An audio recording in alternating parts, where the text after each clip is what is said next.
Okay, so you sent us a whole bunch of legal stuff. Okay. Court filings, opinions from the courts, even some speeches. Mm-hmm. And it all really comes down to this one big question. Can a president actually just, like, change the rules on birthright citizenship? Well, and the really interesting thing here is it's not just some theoretical debate, you know. Yeah. We're actually seeing how this executive order is playing out. Right. And it's impacting families, states, even how the government works. Yeah, let's get right into it. Yeah. We've all heard about this executive order, but, like, what's actually happening? Paint a picture for us. Okay, so just hours after he started his second term, President Trump signs this order. Okay. Protecting the meaning and value of American citizenship. Okay. And it's already causing a lot of commotion, a lot of change. Yeah, so, like, what does it actually do? Well, basically it says that if you're born in the U.S. after February 19th, 2025, and your parents aren't citizens or permanent residents, then you're not automatically a U.S. citizen. So wait, so even if you're born here, Right. you might not be a citizen. Exactly. That's a huge change. It is a huge change. Wow. And the order doesn't stop there. Yeah. It instructs federal agencies to stop recognizing these kids as citizens. Wow. No birth certificates, no passports, nothing. So it's like, it's not just talk. No, it's action. It's action, yeah. It's already happening. It sounds like a lot of folks are not happy about this. You're right. Yeah. It's created a lot of anger and a lot of opposition. Yeah. And actually nearly half of the states in the country have decided to team up and challenge this order in court. Oh, wow. So it's not just like a couple of people. This is like a real legal battle brewing here. This is a major legal battle. Yeah. So what's their main argument? What are they saying is wrong with this? They're saying it goes against the Constitution. Specifically, the 14th Amendment. Okay. Which basically guarantees that anyone born in the U.S., and subject to its jurisdiction, is a citizen. The 14th Amendment. It's like always at the center of these big, like, legal fights. It is. It's there for a reason. Yeah. It was put in place after the Civil War to make sure that everybody born in the U.S. is a citizen. Yeah. No, no more messy situations like, you remember the Dred Scott case? Right. So they wanted a clear rule. Okay, so how are they using that 14th Amendment to fight this? Well, they're basically saying that the president can't just change the Constitution by himself. Right. Yeah. That requires a constitutional amendment, not an executive order. Right. That makes sense. Yeah. And there's been, of course, like, debate back and forth over the years about what the 14th Amendment really means. Right, because it's old. Right. Yeah. Exactly. Yeah, and that's where this case from 1898 comes in. United States v. Wong Kim Ark. Okay. This case really set a huge precedent because it established that even if your parents aren't citizens, being born on U.S. soil makes you a U.S. citizen. Period. End of story. Yeah, basically. So what is the other side saying? Are they just ignoring that? Well, we don't have the specific legal responses in the documents that you provided. Sure. But, President Trump has been talking about ending birthright citizenship since his first campaign. Yeah, it was like He even doubled down on that promise in 2024, saying he would sign this very order on day one of his second term. And he did. He delivered. He did. But if they're right, that seems like a pretty big overreach of power for a president, right? I definitely think so. Yeah. They also argue that this order goes against existing federal law, specifically the Immigration and Nationality Act of 1952, which basically puts birthright citizenship into the legal code. So they're saying, like, you can't just do that. You can't just, like, ignore what Congress did. Right. That's fascinating. You can't bypass them like that. Yeah, it's not just a constitutional issue. It's like, can the president just go around Congress? Exactly. Yeah, so it's like a separation of powers issue, too. It is. But, and of course, we're only hearing one side of it right now. We're just, we're looking through a keyhole right now. Yeah, there's always more to the story. Yeah. But this isn't just a legal, like, game happening somewhere. Like, this is impacting real people. Absolutely. This is real people are being impacted in a huge way. Yeah, and that's what we're going to get into next. Right. Absolutely. So we'll be right back after this. Mm-hmm. So, we were just talking about how states are being affected by this. Right. But it's important to really remember the people, right? Yeah, the families. The families, the individuals. Yeah. Caught in the middle of all this. What are they going through? Well, think about it. Like, just everyday life. Yeah. Without birthright citizenship, a child can't get a Social Security number. Right. And you need that for just about everything. Right. Opening a bank account later on, getting a driver's license, applying for college, even for some health care. Yeah. It's like they're locked out of being able to participate in so many parts of American life. Yeah. So it's more than just a piece of paper. It's about like participating in society. It is. Yeah. And then there's education. Right. Imagine trying to enroll your child in school without any proof of citizenship. Right. Even if they do get in, they could be excluded from certain programs or opportunities. It's creating like this whole class of kids who are just like treated differently, even though they were born here. And that feeling of being different, of being an outsider, that can really have a lasting impact on a child, on how they see themselves, how they feel like they belong. Yeah, that's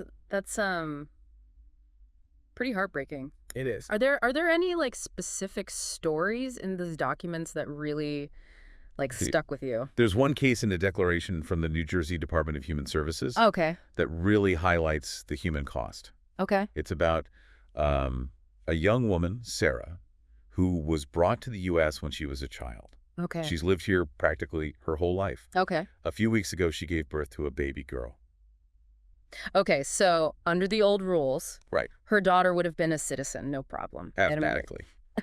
But because of this executive order, Sarah's baby is now considered undocumented. Wow. And that means that Sarah can't get certain benefits that would help her take care of her newborn. It seems so unfair. It is. It's like she was, she's following the rules and then they just changed them. That's exactly the feeling you get when you read these documents. Yeah. They're full of stories, just like Sarah's, families just trying to figure out what this order means for them. Yeah. Parents worried about their kids' futures. Right. About their access to health care. Yeah. Education. Yeah. Their ability to just like build a good life here. It's a good reminder that these like legal battles have real impacts on people, Absolutely. Like, this isn't just a theoretical debate. Yeah. We can get lost in the legal stuff, but yeah, it's important to never lose sight of the human side of this. Yeah, for sure. It's about real people's lives.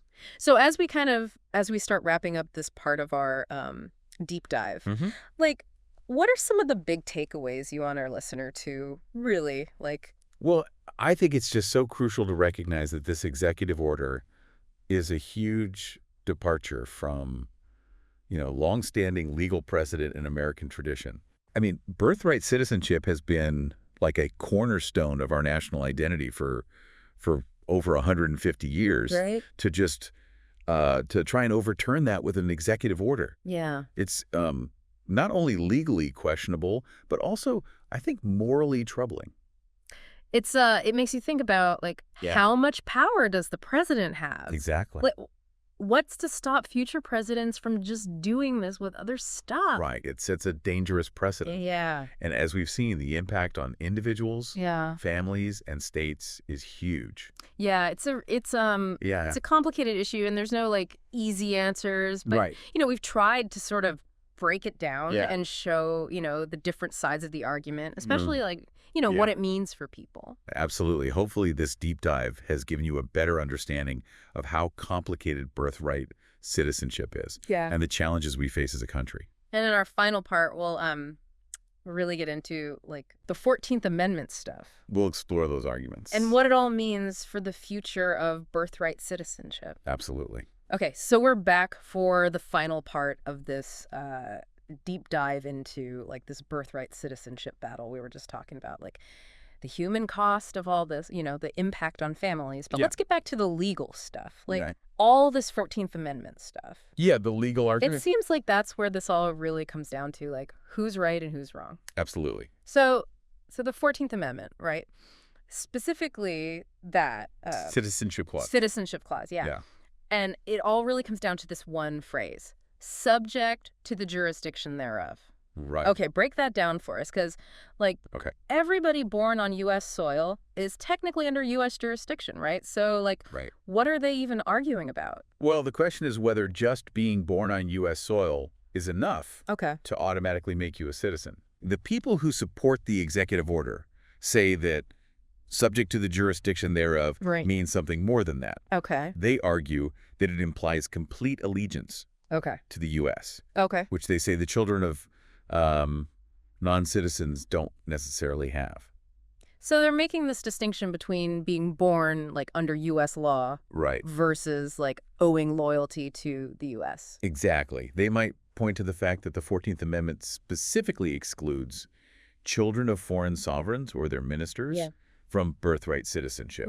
So they say, see, the framers wanted to limit it to people with complete loyalty to the U.S. Okay, so what do the folks who are like challenging the order say about that? Well, they say that this narrow view ignores the history and the purpose of the amendment. You know, it was passed after the Civil War to guarantee citizenship to formerly enslaved people, regardless of their parents' status. Yeah, to avoid another Dred Scott situation. They wanted a broad and inclusive definition of citizenship. So they're saying, like, it was always intended to cover. Like children of non-citizens, too. That's their argument. Yeah. And they point to the Wong-Kim Ark case as proof. That we talked about earlier. Yeah, the Supreme Court clearly said that children born in the U.S. to non-citizen parents are entitled to birthright citizenship. So for them, that just, like, settled it. It was settled back in 1898. Yeah. It's a straightforward confirmation of what the amendment says. Right. And they argue that this executive order basically disregards that. And tries to change the Constitution without going through the proper channels. So it's like two sides just looking at the same thing. It really is. And seeing it completely differently. It's a classic legal battle. Yeah. So who decides who's right? Well, ultimately, it's up to the courts to figure this out. And whatever they decide will have a huge impact on how we understand citizenship in this country.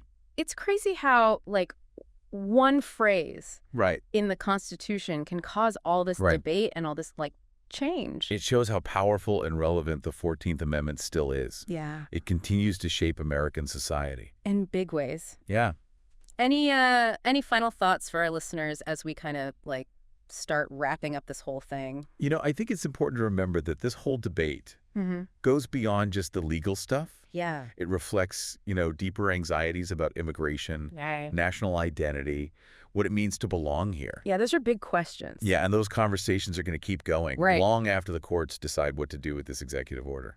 Well, you've given us so much to think about today. The legal side of it, the history, the human impact. Yeah. This has been a really incredible deep dive. Yeah, I've really enjoyed it. To our listeners, we hope this has helped you understand, you know, this whole birthright citizenship situation a little bit better. Yeah, it's definitely a pivotal moment. It is. In the ongoing story of American citizenship. So keep asking those tough questions. Stay engaged. And thanks for joining us. Thanks for having me.